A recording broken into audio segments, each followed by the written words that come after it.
Success in farming is all about precision and efficiency, ensuring every seed, every drop of water, every nutrient and treatment counts. Terraplex Ag is helping farmers all over Iowa and the Midwest do just that. With precision ag drone technology and support from Terraplex, you'll boost your productivity and make timely and informed decisions, all while reducing your costs and increasing your profit.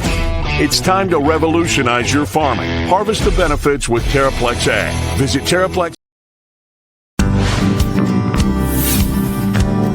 10% of all the new cars sold in Iowa come from the Carl Auto Group. Our neighbors trust us to have the largest selection and the highest standards. To our current customers, thank you. And to our future customers, see for yourself why Carl drives Iowa. Your dealer for life, it's the Carl way.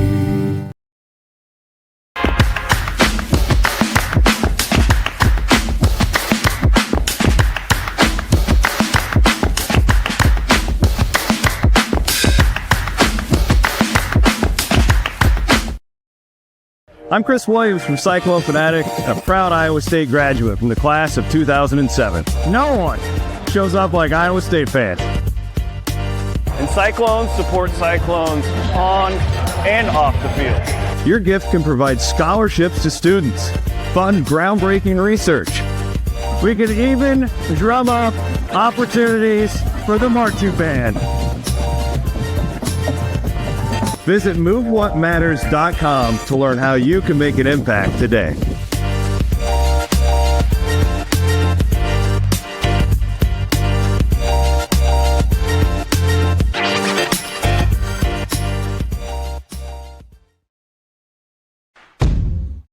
Chris Williams, Brent Blum, from the Wild Rose Casino Studio. It's Williams and Blum, presented by Mechdyne, on the Cyclone Fanatic Podcast Network. What is up? Welcome to Williams and Blum. Not on a Sunday this week. Blum was in what town? Larchwood? Larchwood. What up? What up, Northwest Iowans, South What Dakotans? up, Northwestern Iowa? Blum had a family wedding in Minnesota, and then he had this event at the casino in Northwest Iowa, so we opted to record on Monday morning this week. I hope you guys saw the tweet and everything. I appreciate everyone's patience. I didn't promote that very well. That was 100% on me. I just forgot to tell people last night. But I do appreciate how loyal our audience is, and they expect this podcast to be up on Sunday night, and when it's not, it messes with your routine. So thank you for that, and I apologize for not being more transparent about it. Get it together, Williams. Come on. That's on me.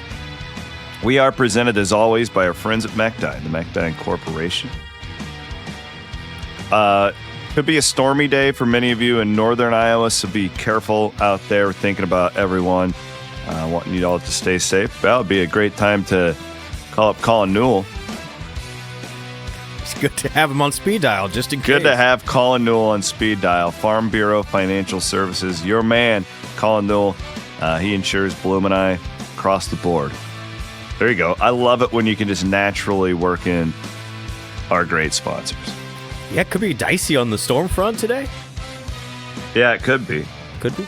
I saw my guy McIntyre was on the forums talking people through it. So sounds like, hey, pay attention to the sky, everybody. Aiden, I'm going to send you a picture right now. I want you to get it up on the screen real quick, okay?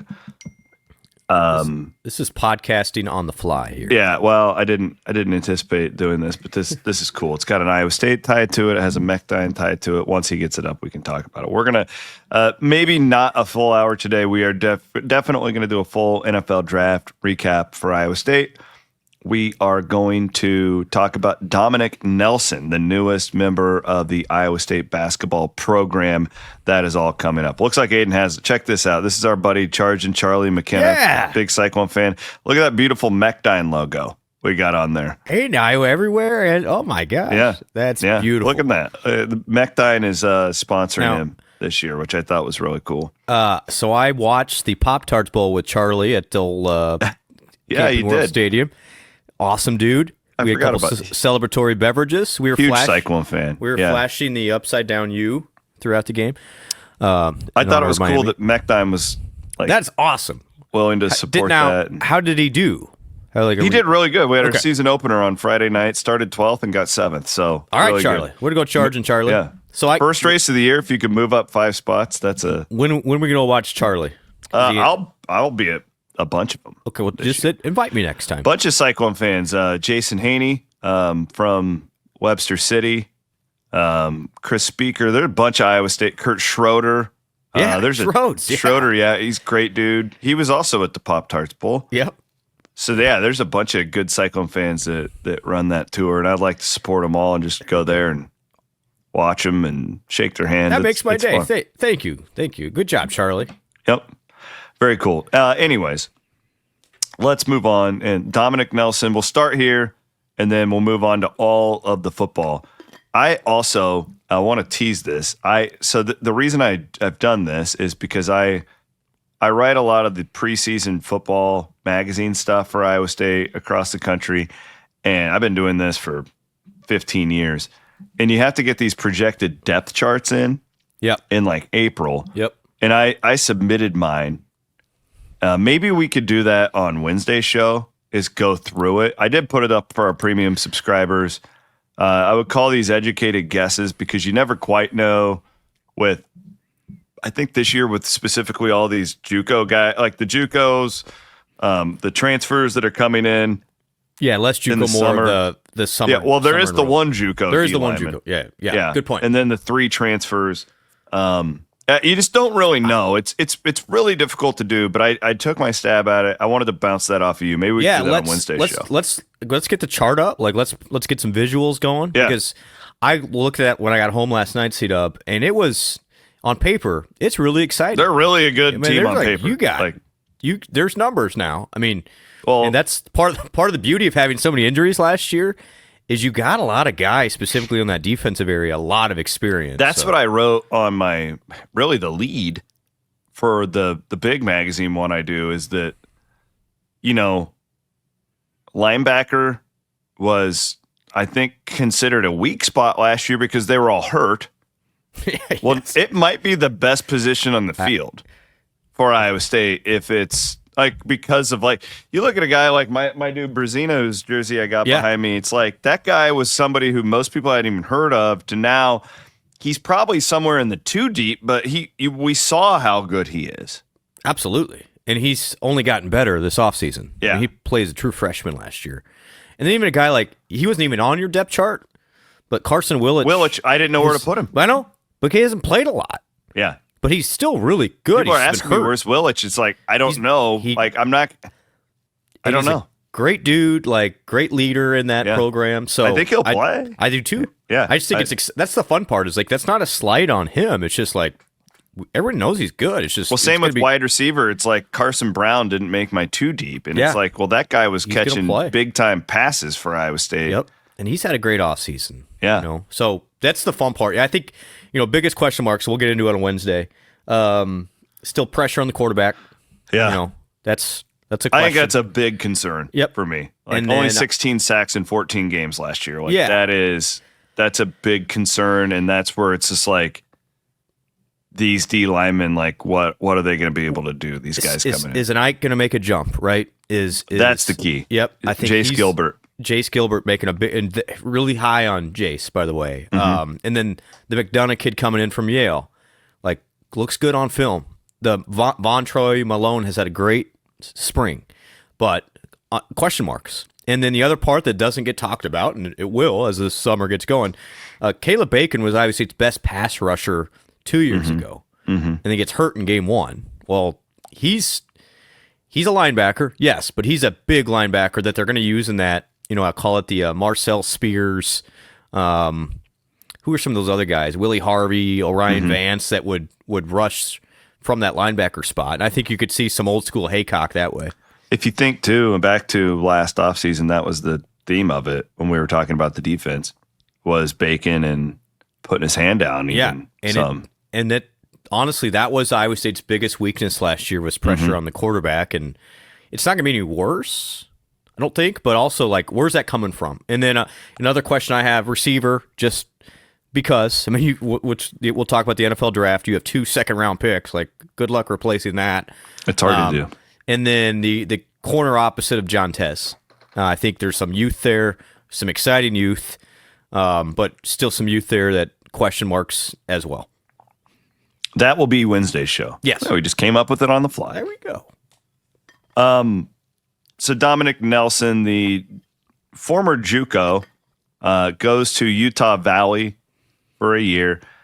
He commits to Iowa State over the weekend. Now, one of the interesting things about this is I don't think I've ever seen a player commit to Iowa State and it was such a discrepancy in like how many years of eligibility he may or may not have. Nobody really knows for sure. So like if the JUCO thing doesn't go through, then he's got 3 years. Or if it does go through, he has 3 years. Yes, the ruling for Okay, let's step back. If so the junior college thing, so remember, there's a lawsuit that the JUCO guys may get another extra year because it shouldn't count against their NCAA eligibility. If it stays like it has been, so let's before that ruling, he'd have 1 year. Yes. If the JUCO thing goes through, it could be up to 3. Correct. Yeah. So he could have like 1 or 3 years or of 3, eligibility. Yeah. We're not really sure yet. I would lean over. I was also told last week by a insider who believes that instead of the JUCO thing, it's just going to be every player gets 5 years. Dead on. Is how it's going to be. And this was a just prediction. I mean, clearly like it hadn't happened. But this person told me I think that's what will ultimately end up happening. Yep. I think that is correct. And so if that's the case, he would have 2. He would have 2. Yeah. Yeah. He could literally have 1, 2, or 3 years of eligibility. I would bet on 2.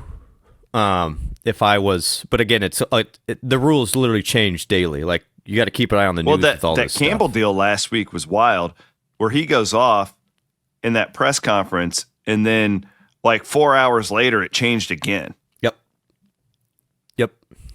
We talked about it Wednesday. We're like, well, this could change, and literally that night it changed. So yeah, but I think this is considering the situation. You had a really good post on the premium board, C-Dub, of Iowa State timing-wise flucked out in some ways that Dom didn't pick somewhere else in the meantime while Iowa State was kind of in this holding pattern due to the chaos of the portal.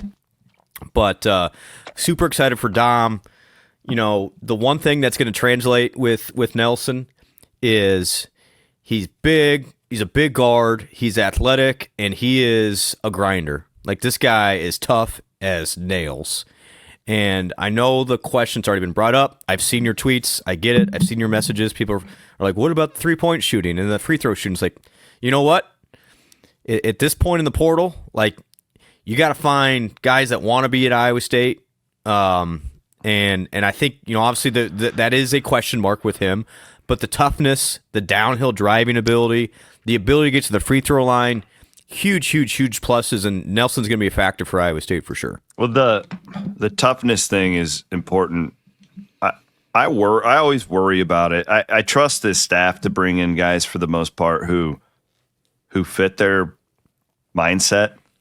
But I guess I look at next year's team, and I think it's going to be a little bit more like the team from 2 years ago compared to the one like last year, as far as its like defensive mentality potentially. Yeah, I think defensively with definitely Buchanan at the 5, right.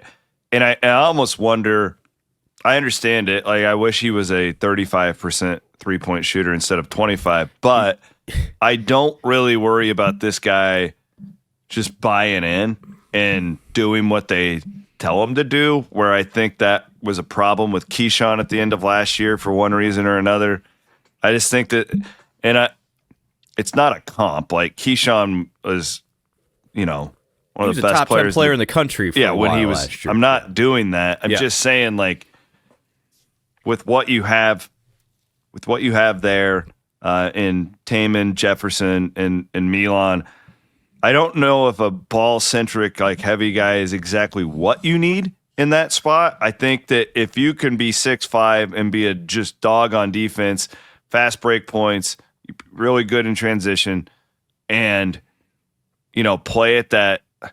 And the other thing too, that I think needs pointed out is what that staff was able to do with Taman Lipsey in one offseason as far as a shooter goes.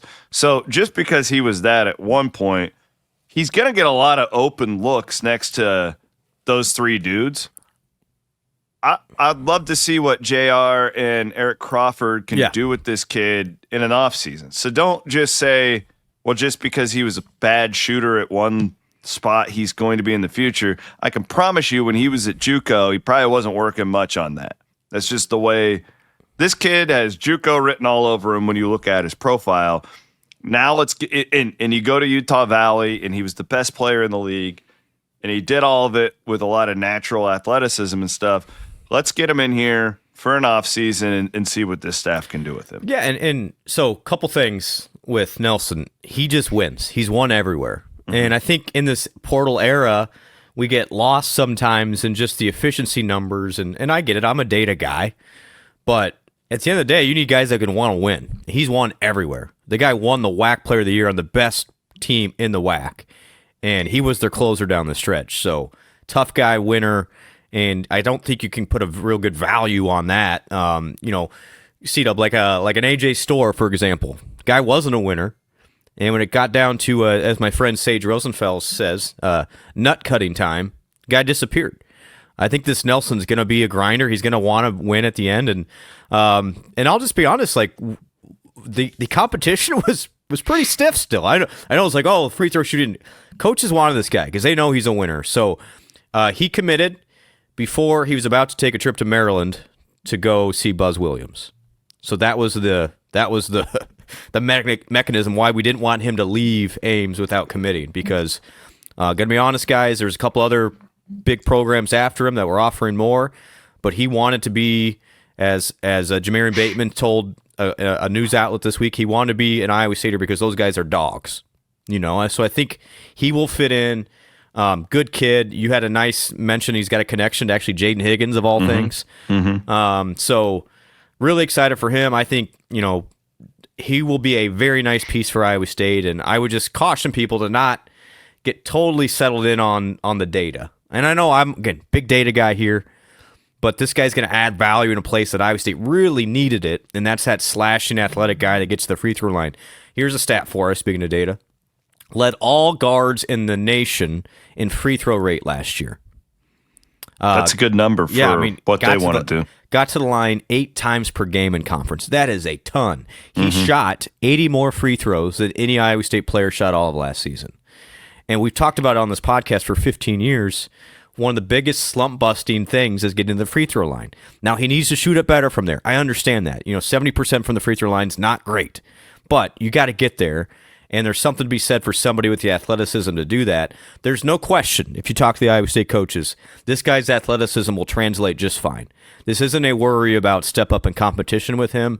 He has the athletic profile to be A-okay athletically and on defense. Now, can he get the shot to go up 5% more and percentage-wise? And then I think this guy's going to be a really good contributor. Will he start? I don't know. I mean, Nate Heisey was pretty good at the end of the year. So...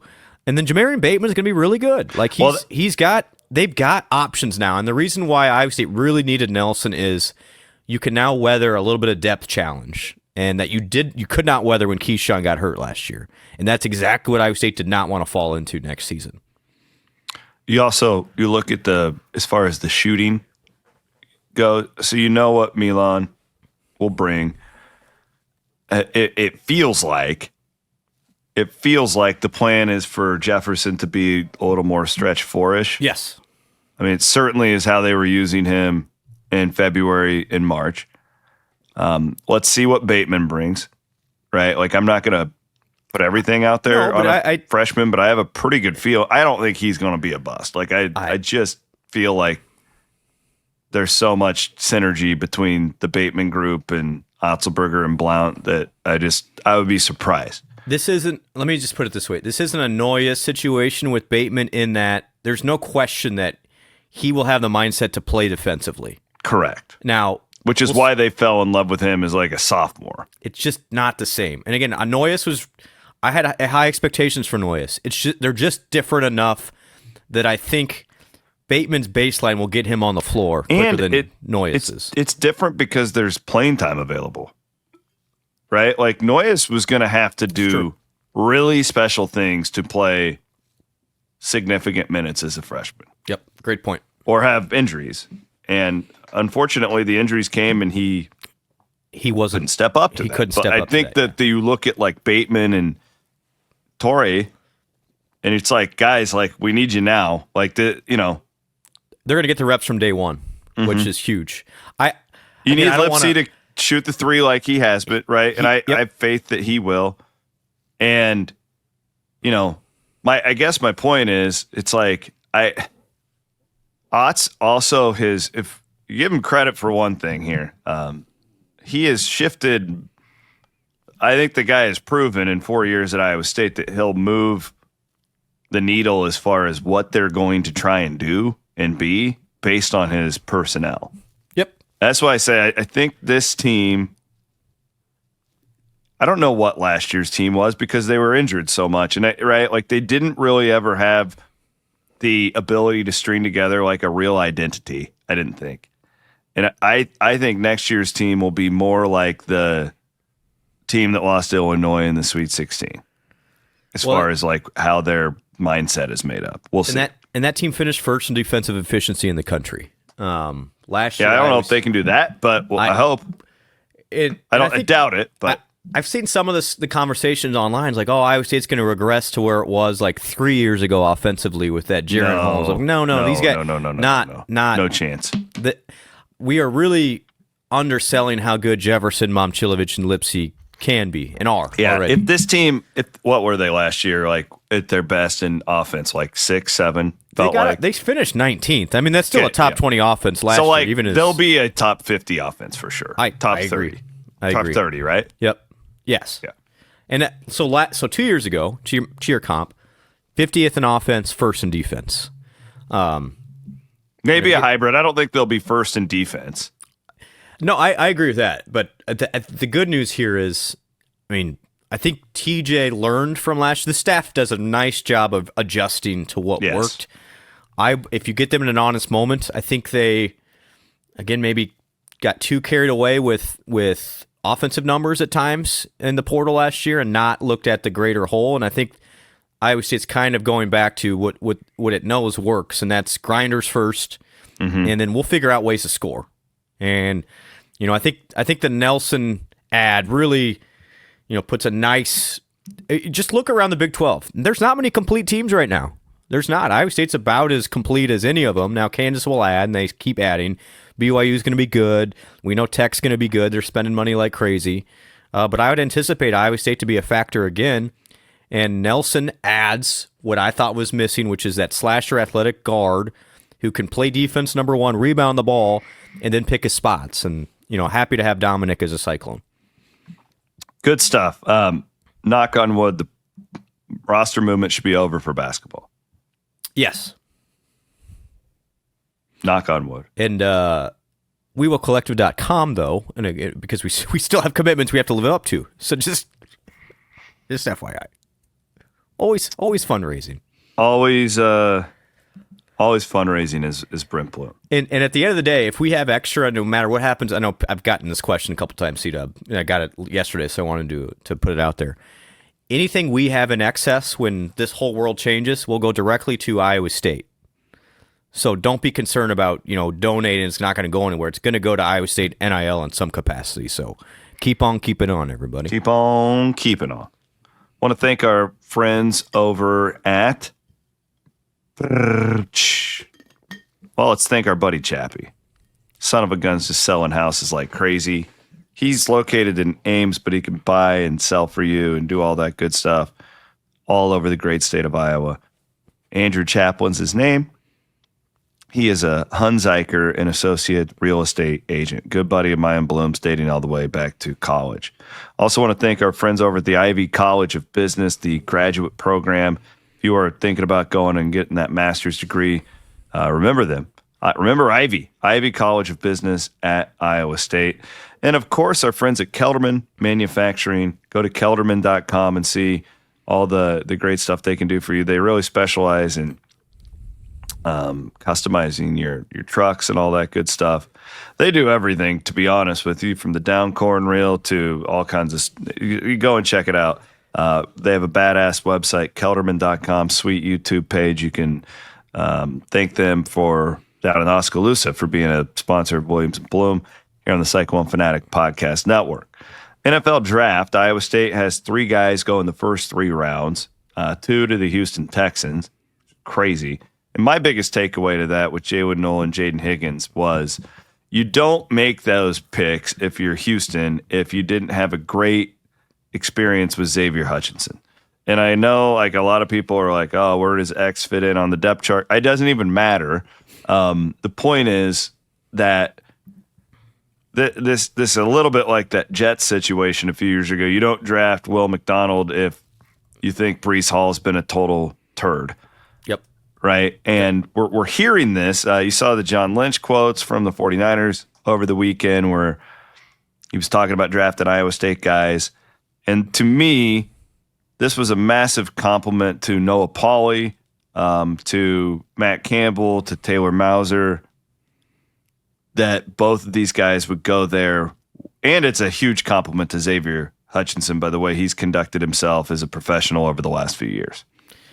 Awesome. This was as good a day for Iowa State football, probably since the Pop-Tarts Bowl. I mean, this has long-lasting ramifications, and first and foremost, that's a great photo on YouTube of Jalen and Jaden. That's awesome. Two awesome guys. I'm just thrilled for. They're best friends. Yeah, and literally roommates. They're roommates. So the neat part is Jalen gets the call and the first thing he says is, "I'm team up with Jaden again," and that was like legit joy for that. And those two will do well together. But this is a tip of the cap to Iowa State and Matt Campbell, number one. I mean, literally the GM of the Texans goes in this press conference and says, I talked to Matt Campbell on Friday, and he was one of the big reasons why we made these choices, directly because of the respect they had for him and how he conducts his program. It's like, whoa.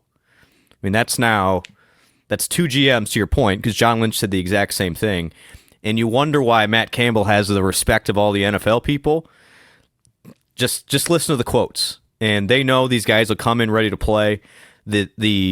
The Houston Texans GM said he called around the league, and Jalen Noel had the best interview of any of the prospects anybody talked to, which isn't surprising if you know Jalen. Doesn't surprise me at all. Yeah. So it's just outstanding for those two individually, but for this Iowa State football program. And, man, we're lucky to have Matt Campbell and that entire football staff, because the things he has done with developing quality people, but players, and now get this NFL pipeline. C-Dub, I would not have believed this 20 years ago when we were just getting started with this, because you talked about it on your podcast this morning. We would get excited when Tuba Rubin would have 3 snaps on special teams. Yeah. And like, it's crazy. And now you've got multiple second-round picks and guys that will make an impact, and literally because of the respect of Iowa State's football program. I was traveling on Friday night, so I was listening on the radio, and on Sirius XM NFL radio, their analysts were like, yeah, Iowa State's a destination now for NFL scouts. I mean, they need to go see Iowa State. It's on the regular tour now because of the quality players and people Iowa State produces. A guy who doesn't get enough credit is like Jake Hummel, what he's done with his career, where it wasn't even a guy who we were thinking would be like this staple in the NFL, right? Like, nobody saw that coming. Great point. Maybe they did at Iowa State, but I don't think like most fans did. How he's like not only sticking, but he's a really good player. Yeah, he's got a multi-year contract with the Ravens. For the like he, and that's why it's like it's not even these high end guys. And Travis is a good example.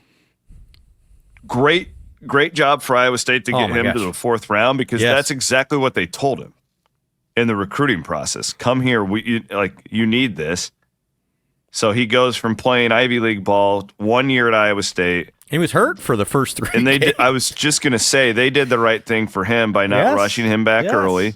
Yep. Would have loved to have had him in Iowa City. We all would have last year, right? Great point. And they did the right thing, got him healthy. He goes in the 4th round to the Colts. And then you have a plethora of guys that are signing these free agent deals all over the place. So great weekend. And Steve-O.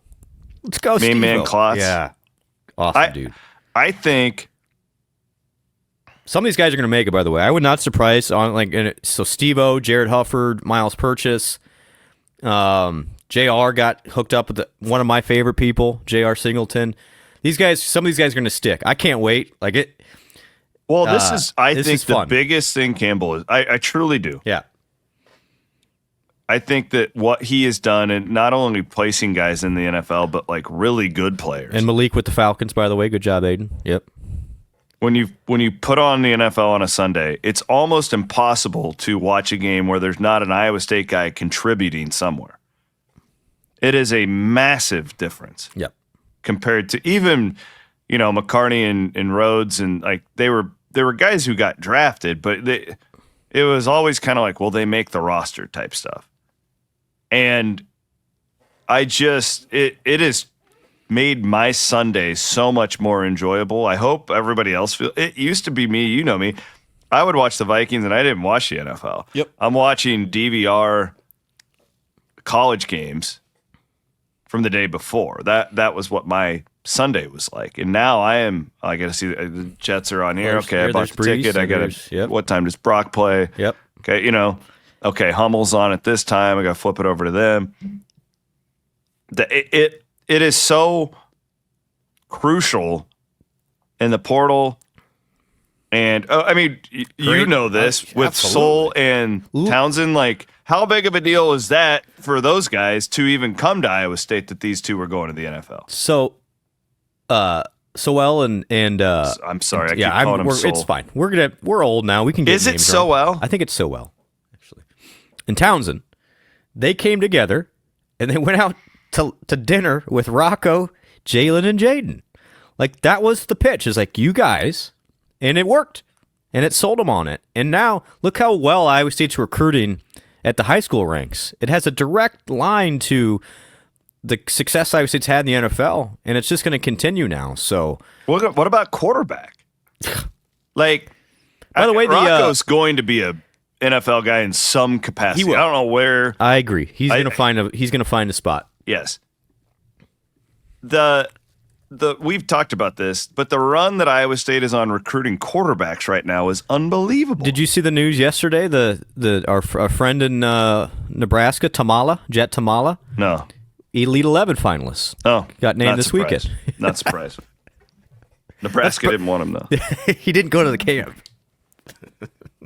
He's got to go to that Matt Rule football Thursday Night Thunder camp to be evaluated properly. But he's an Elite 11 finalist. So that's now back-to-back Elite 11 finalists between Mansky and now Tamala for Iowa State's recruiting of the quarterback room.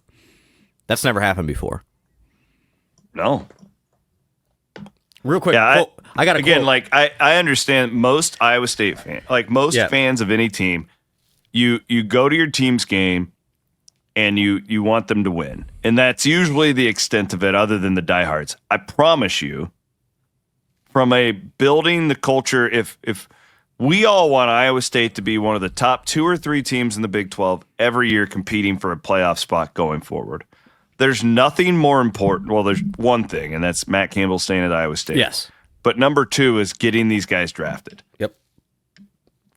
So, I mean, it's just, it is so important how much success they've had with the NFL. I can't put it into context any more than I think I have. And it's another thing for Matt to say, look what I've done. Like, I'm a person of my word. I've literally changed this whole thing. We got to give that guy every single resource possible to keep him at Iowa State. Like, I can't. It's so important what he's done for the entire athletic department. Agree. He's the most important person on campus. We at some point, like, I know we're trying, but we got to show that guy all the resources possible from not just NIL but all this stuff. So here, to that point, here's a quote from the Texans GM, who, by the way, was with the Patriots organization for 15 years before becoming the Texans GM.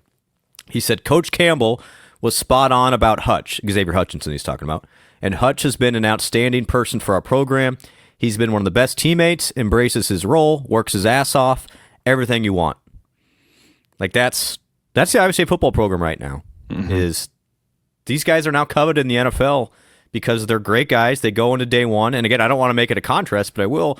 Then you've got the Shedeur Sanders thing on the other end, complete opposite end of the spectrum. And where would you want your player to play right now if you're a parent? You know, your child. So that's Iowa State's in a really good spot. Again, do all we can to keep Matt happy. Well said. Wiffles Hybrid's Big 12 segment. Plant your independence. I saw wiffle signs all over the place. Sure, you did. Up in Minnesota. I did a 4-state tour just yesterday. Minnesota, South Dakota, Iowa, Nebraska. Wiffle stuff everywhere. Not surprising, brother. Like great billboards. Awesome job by the marketing team, Wiffles.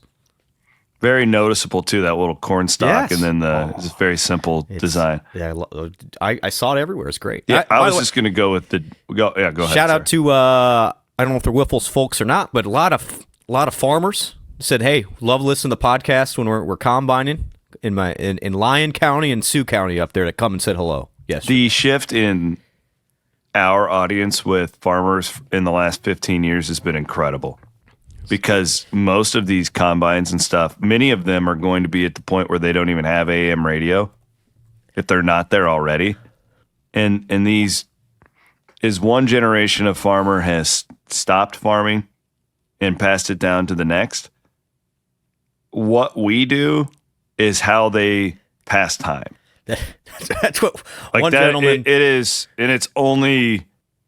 It's just so if you're an ag company out there and you want to get your word out, 100%. I'll take your call. Yeah. Because we have a ton of inventory, and you have tens of thousands of farmers that watch, listen to what we're doing. I had one. So it was afternoon was our event. And he's like, "How are you going to do the podcast?" Like that was his main concern. It's like I gotta be in the field in the morning. I need that entertainment. I was like, we're going to try. Bloom to help you did out. offer to do it in the car, and I was like, you don't need to do that. We'll just do it on Monday morning.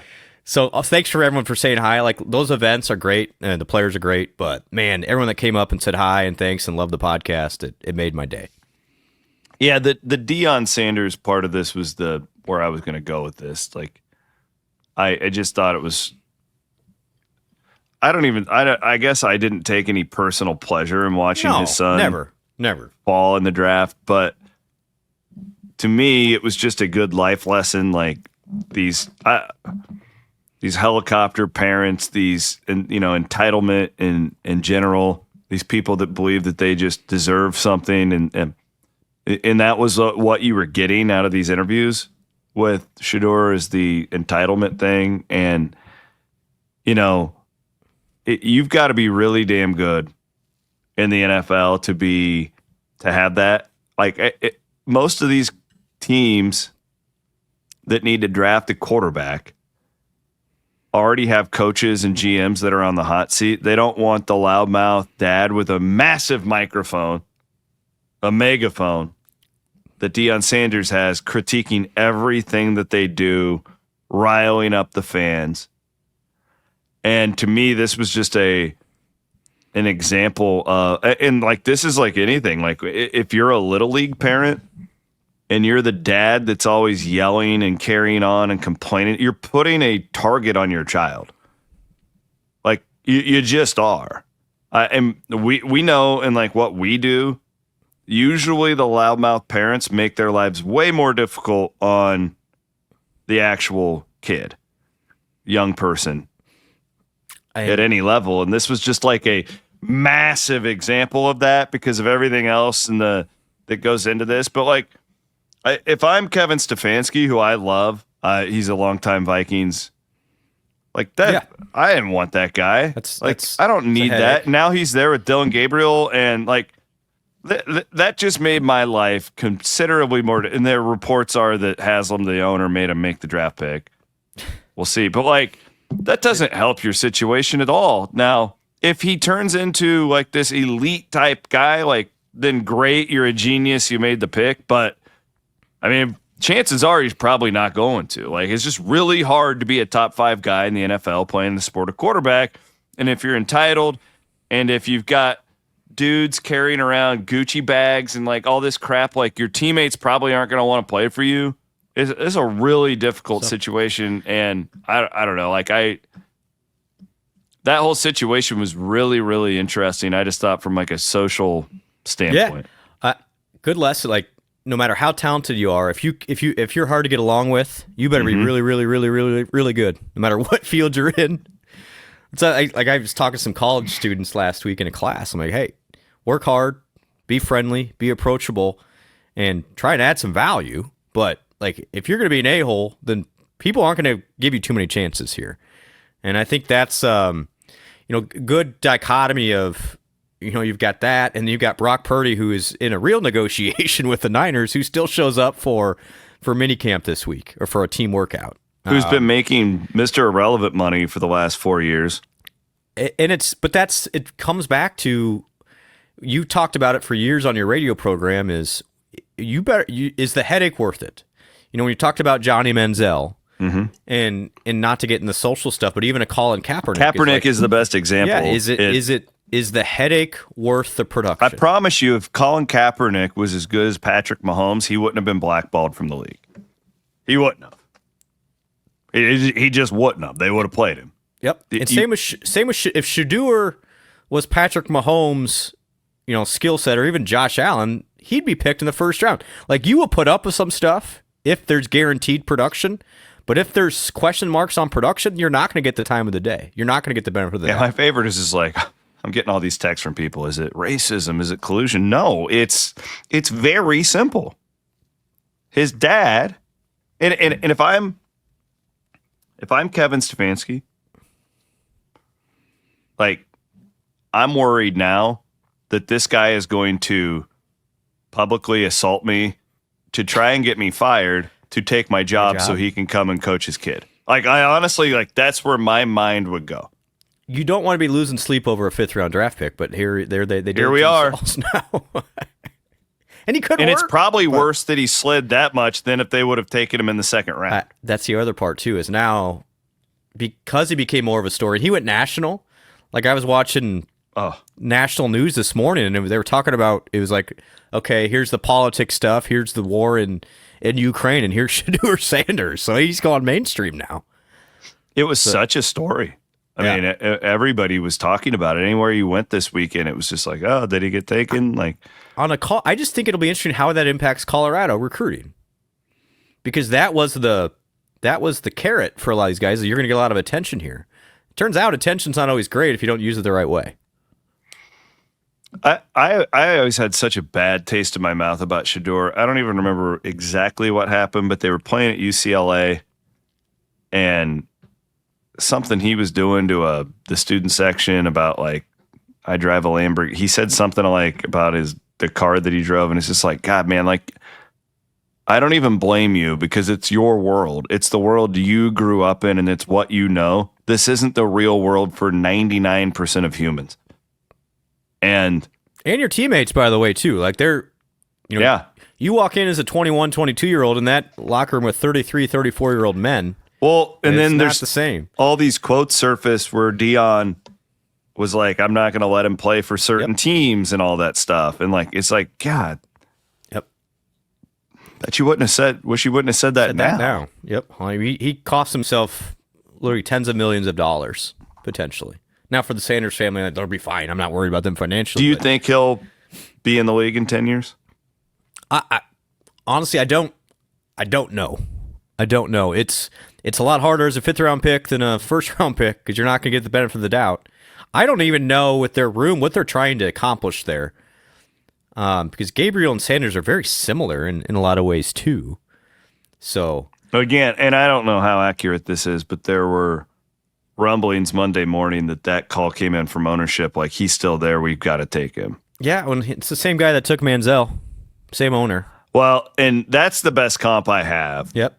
To Sanders is Manziel.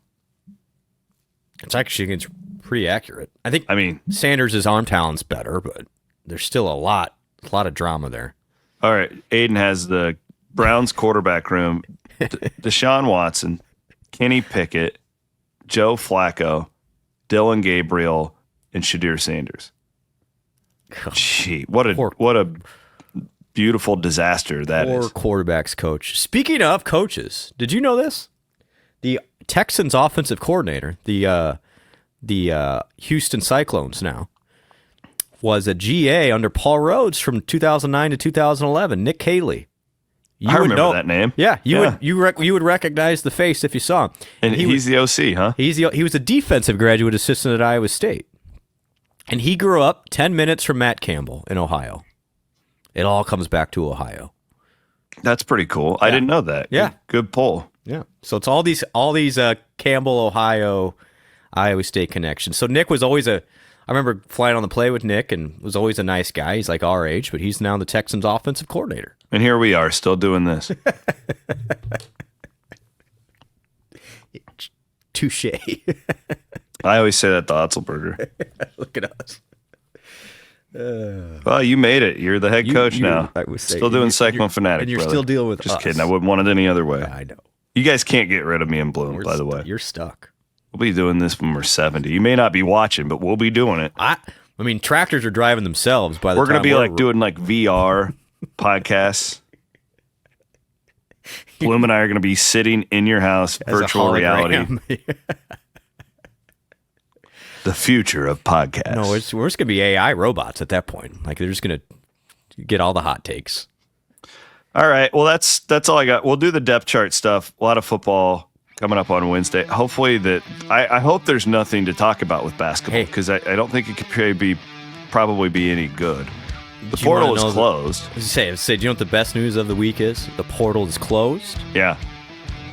Football, all good. Basketball, all good, baby. He is Brent Blum. Aiden Wyatt produced the show today. Appreciate it. We will be back on Wednesday. Got some Woody and Mahoney coming up. We'll see you guys Wednesday here on the Cyclone Fanatic Podcast Network.